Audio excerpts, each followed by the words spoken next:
प्रणय दास श्यामसुंदर नायक प्राय बहुत एवं भद्रकीय संसद क्षेत्र में श्रीयुक्त शशि कुमार साहू जे राज्य नेतृत्व राज्य साधारण संपादक थे विजु जनता दल एवं तांकर सहधर्मिणी जे सुभाषिनी साहू सी प्रार्थी थे आमे समस्ते विजु जनता दल त्याग करूँ प्राय इस्तीफा देइथिलु 2 मास तले आज विधिवत भाव भारतीय जनता पार्टी आम सामिल हेलु एइथिपाई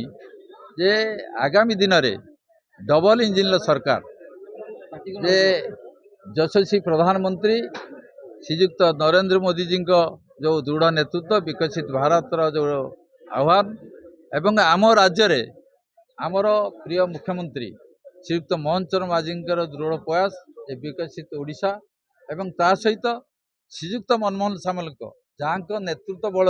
आज भारतीय जनता पार्टी सरकार आज ओडिशा कर नेतृत्व रे एवं समस्त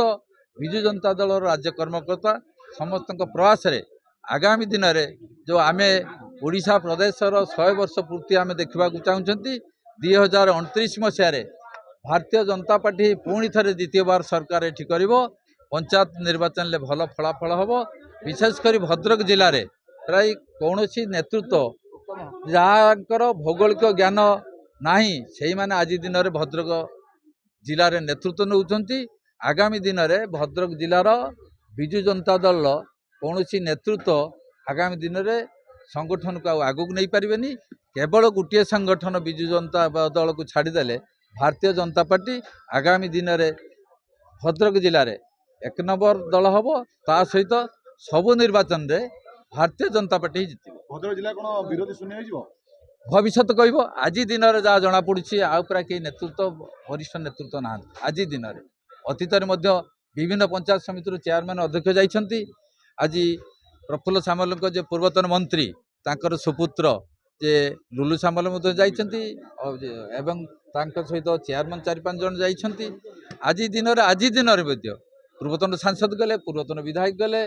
प्रार्थी गले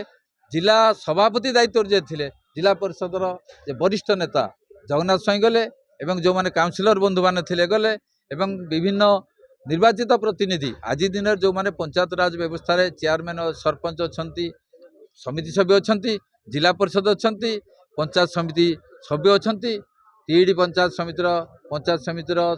समिति सभ्य चिंतामणि दास आरंभ कर अनेक निर्वाचित प्रतिनिधि अच्छी एवं जो माने समवाय प्रतिनिधि अच्छी आज दिन में प्राय हजार हजार संख्यार